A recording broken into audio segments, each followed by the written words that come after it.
Everything you've been told about kidney health is either incomplete or flat out wrong. Most people think kidney problems come from not drinking enough water or maybe from taking too many painkillers. And sure, those things matter, but the real damage, the slow, invisible, irreversible kind, is coming from foods you're eating every single day without thinking twice about it. Foods that your doctor probably hasn't warned you about. Foods that are sitting in your fridge and in your pantry right now. Here's what shook me when I started looking into this. Right now, 35 million Americans have chronic kidney disease, and 9 out of 10 of them don't know it. They have no symptoms, no pain. They feel perfectly fine. And meanwhile, their kidneys are losing function month after month after month. And you know what the scary part is? By the time most people find out something is wrong, they've already lost 60, 70, sometimes 80% of their kidney function. Because your kidneys don't complain. They don't send you a warning. They just slowly stop working. And then one day, you're sitting in a doctor's office hearing words you never expected to hear. So today I'm going to walk you through 8 common everyday foods that are quietly wearing your kidneys down, especially after the age of 60. I'm not just going to tell you what they are. I'm going to explain exactly what these foods do inside your body so you understand why they're harmful. Because once you see the mechanism, you can't unsee it. And number 5 on this list completely changed how I look at a drink that most Americans have in their house right now. Now, before we dive in, I want to be upfront with you. I'm sharing research here, not writing you a prescription. Always talk to your doctor before making changes, especially if you're on medication or you already have a kidney condition. My job is to put the science in front of you so you can have a smarter conversation with your healthcare team. So let me quickly explain what your kidneys actually do, because most people have no real idea how hard these organs work. Think of your kidneys like 2 coffee filters that run 24 hours a day, 7 days a week, your entire life, without ever getting a break. Every 30 minutes, they filter your entire blood supply. They pull out waste. They balance your fluids. They regulate your blood pressure. They even help build your red blood cells. 2 little organs the size of your fists are doing all of that silently right now as you're watching this. But here's the problem. After 60, those filters start to wear down. Inside each kidney, you have about 1 million tiny filtering units called nephrons. And when those nephrons get damaged, they don't grow back. They're gone. And the remaining nephrons have to pick up the slack, which overworks them, which damages even more of them. It's a vicious cycle. And the food you eat can either slow that cycle down or speed it up dramatically. Let's start with something that's probably in your refrigerator right now. Deli meat, turkey slices, ham, salami, bologna. These are some of the most common lunch foods in America, and most people have no idea what they're actually doing to their kidneys. Now, the obvious problem is sodium. A single serving of deli ham can pack 700 to 1,000 milligrams of sodium. The National Kidney Foundation recommends staying under 2,300 milligrams for the entire day, so 2 sandwiches, and you've basically hit your limit before dinner. But sodium is actually the least interesting part of the story. The bigger issue is something called phosphorus additives. Processed meats are loaded with chemicals like sodium phosphate and disodium phosphate. These are preservatives that extend shelf life and improve texture. Now here's what makes these sneaky. When you eat phosphorus from a natural food like a chicken breast or a handful of beans, your body only absorbs about 40 to 60% of it. But the phosphorus from these chemical additives, your body absorbs 90 to 100% of it. Almost all of it goes straight into your bloodstream. And guess who has to clean it all up? Your kidneys. When phosphorus builds up faster than your kidneys can clear it, bad things start happening. It actually pulls calcium right out of your bones and deposits it into your blood vessels. Over time, this can lead to weaker bones, hardened arteries, heart problems, and even more kidney damage. It's a chain reaction, and it starts with that ham sandwich. And then on top of all that, you've got nitrates. When your body processes the nitrates in cured meats, it creates harmful compounds that are known to cause cancer and also damage your kidney tissue directly. The National Kidney Foundation's data shows that ultra-processed meats increase the risk of developing kidney disease by 18%. That's not a small number. Now, I'm not saying you can never eat turkey again, but if deli meat is your go-to lunch 5 days a week, your kidneys are paying that bill. Try roasting a chicken breast on Sunday and slicing it yourself for the week. Same convenience, a fraction of the damage. Now, this one needs some nuance, so stay with me here because I'm not telling you to never eat a steak again. That's not what the research says, and I would never oversimplify it like that. But your kidneys process red meat very differently than they process chicken or fish, and the reason comes down to something happening inside your gut that most people have never heard of. When you eat red meat, it's high in a nutrient called carnitine. Now, carnitine by itself isn't the problem. The problem is what your gut bacteria do with it. They convert it into a compound that eventually becomes something researchers call TMAO. You don't need to remember the full name. Just remember TMAO SHEB because this stuff accumulates in your blood and eventually your kidneys have to deal with it. Now here's where it gets serious.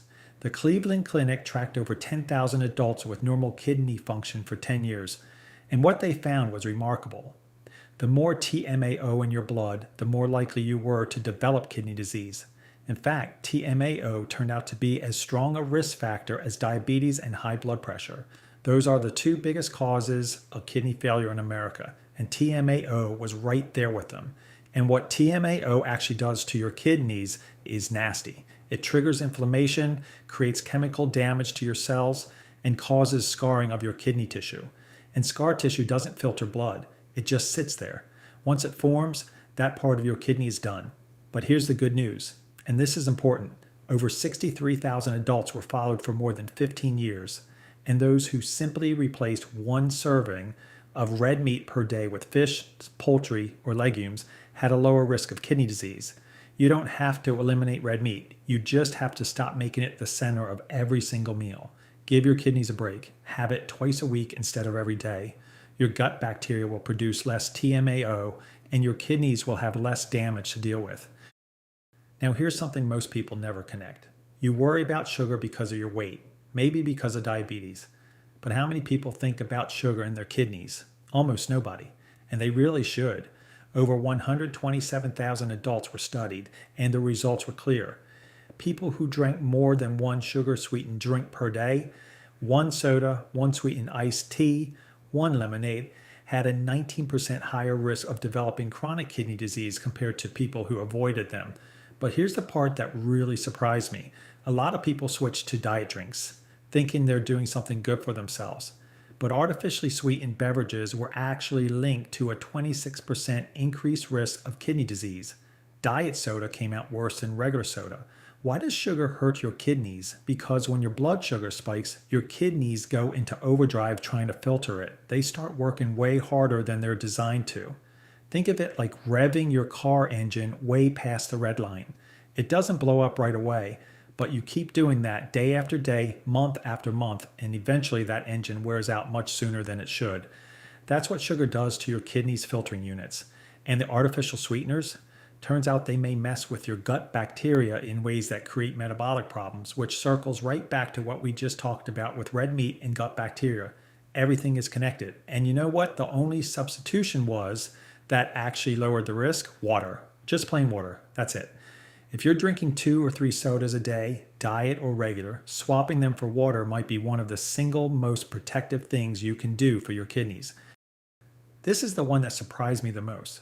And I'm not talking about all cheese. I'm talking specifically about processed American cheese slices, cheese spreads, canned cheese sauce, spray cheese, and Velveeta. The stuff that millions of Americans put on their sandwiches, burgers, and nachos without thinking twice. Pick up one of those packages and look at the ingredients. You'll see things like sodium phosphate, disodium phosphate, and tricalcium phosphate. Anything with the word phos in it means phosphorus has been added. And we already talked about how dangerous additive phosphorus is. Your body absorbs nearly 100% of it compared to 40 to 60% from natural food sources. So a slice of processed American cheese is delivering far more usable phosphorus to your kidneys than the number on the nutrition label would suggest. Your kidneys have to clear all of that from your blood. And if they can't keep up, which becomes more and more likely after 60, that phosphorus starts pulling calcium from your bones and depositing it in your arteries. There's actually something called the phosphorus pyramid. Think of it like a food pyramid, but specifically for kidney damage. And processed cheese sits at the very top in the category that says avoid as much as possible. Same tier as cola and processed meats. That's where processed cheese lands. Now, the good news is that natural cheeses like cream cheese, brie, and fresh mozzarella are significantly lower in these additive phosphorus compounds. You don't have to give up cheese, you just have to give up the fake stuff. Read the label. If you see the word phos anywhere in the ingredients, your kidneys are going to pay for it. Now pay attention to this one because this completely changed how I look at dark sodas. We already talked about sugary drinks in general, but cola specifically deserves its own spot on this list.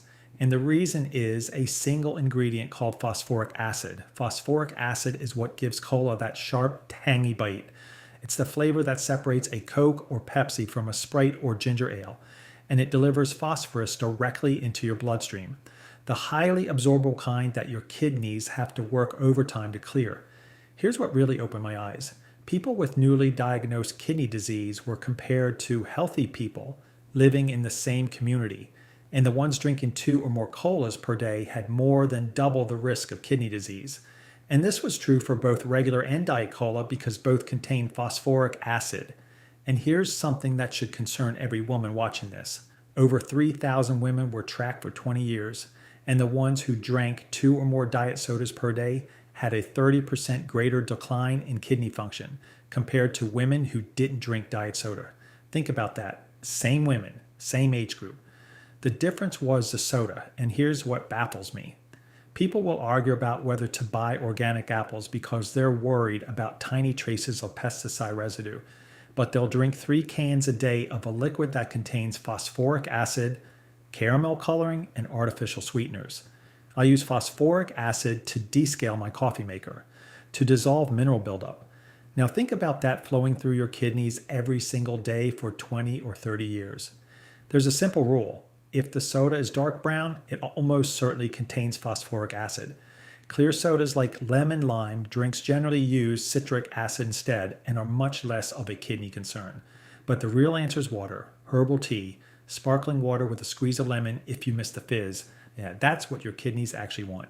I'm putting these two together because they share the exact same problem. And it's not just the sodium, though the sodium alone should worry you. A single can of a popular brand name chicken noodle soup can contain over 1,800 milligrams of sodium. That's nearly the entire daily limit for someone concerned about kidney health, in one bowl, for one meal. And most people don't even look at the label. Now think about instant noodles. Those cup noodles, those flavor packets, those rice and pasta side dishes in foil pouches.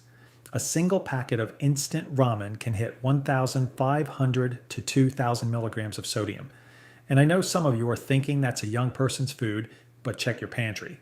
You might be surprised what's in there. Kidney specialists have explained exactly why excess sodium is so destructive. When you take in more sodium than your kidneys can handle, they start retaining fluid. That retained fluid raises your blood pressure. That elevated blood pressure damages your kidney tissue. And damaged kidney tissue is even less capable of processing sodium.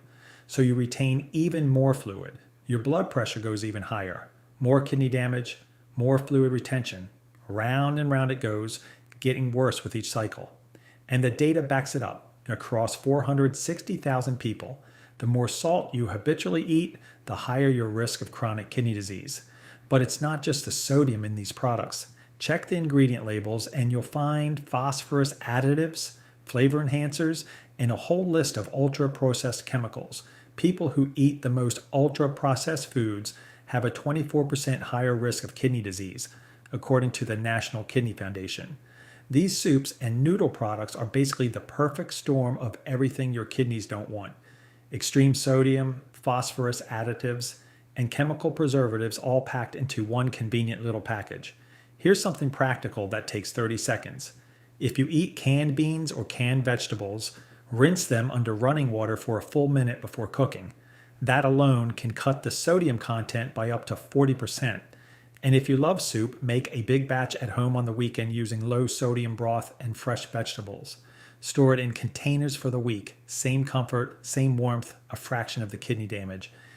This one flies completely under the radar, and it might be the most important one on this list for a reason you wouldn't expect. White bread, bagels, packaged muffins, store-bought cookies, croissants. These don't seem like kidney foods at all, right? There's no obvious sodium bomb, no scary chemical names on the label. So what's the connection? It's diabetes. And here's how it works. Refined carbohydrates break down into sugar very quickly. When you eat white bread, your blood sugar spikes fast, and your body has to pump out insulin to bring it back down. That's fine once in a while, but when it happens every single day, a breakfast toast, lunchtime sandwich on white bread, dinner rolls, and evening cookie, your body is riding a blood sugar roller coaster from morning to night. Over years and decades, those constant spikes wear out your insulin response and can lead to insulin resistance and eventually type 2 diabetes. And diabetes is the #1 cause of kidney failure in the United States. Not high blood pressure, not genetics, not age. Diabetes. It's responsible for about 45% of all new cases of kidney failure every single year. Nearly half. Think of it like compound interest working against you. Each slice of white bread doesn't matter much on its own, but multiply it by 365 days a year, multiply that by 10 or 20 or 30 years, and you've made thousands of tiny withdrawals from your health account. And one day you look up and your account is empty. And across 15,000 people who already had chronic kidney disease, the pattern was clear. The ones who ate more whole grains, fruits, vegetables, and fiber lived significantly longer than the ones eating refined carbohydrates and sugar. So swap the white bread for real 100% whole grain bread. Not the stuff that says wheat bread on the front but has refined flour as the first ingredient. Actually read the label and make sure whole grain is #1. Choose oats over sugary cereals. Your blood sugar stays steadier. Your insulin works better. Your kidneys stop silently taking the hit. Now there's this huge health trend right now with fermented foods. It's taken over the internet. Kimchi, sauerkraut, pickled everything. Everybody's talking about gut health and probiotics and feeding your microbiome. And look, there's real science behind fermented foods having benefits. I'm not dismissing that. But here's what nobody in that conversation talks about, and the salt. Traditional pickled and fermented foods are preserved in massive amounts of sodium. A single cup of sauerkraut can have over 900 milligrams of sodium. Some kimchi varieties pack over 700 milligrams per serving. A single pickle spear can hit 800 milligrams depending on the brand. Now we've already covered what excess sodium does to your kidneys. We talked about the vicious cycle of fluid retention and blood pressure and kidney damage. So I won't repeat all of that. But here's the thing. 95% of American men and 75% of American women are already eating more sodium than they should. You're already over the limit. And then you add a cup of sauerkraut on top of that because you heard it was good for your gut. Your gut might be happy, but your kidneys are drowning. Here's what I think makes more sense. Instead of eating food that humans have fermented in a salt brine, why not give your own gut bacteria the fiber they need to do the fermenting naturally inside your body? Your microbiome evolved to do this work. Give it whole vegetables. Give it legumes. Give it whole grains. Let your own gut bacteria handle the fermentation without all that sodium. And if you really love fermented foods, look for low sodium versions or make your own at home, where you control exactly how much salt goes in. But those commercial jars on the supermarket shelf, read the label. Your kidneys are already working hard enough. You know what's interesting? None of these foods will hurt you tomorrow. That's the trick. That's why they're so dangerous. If you eat a ham sandwich today, you feel fine. You drink a cola today, nothing happens. You have processed cheese on your burger tonight, and you wake up feeling perfectly normal in the morning. And so you do it again, and again, and again, for years.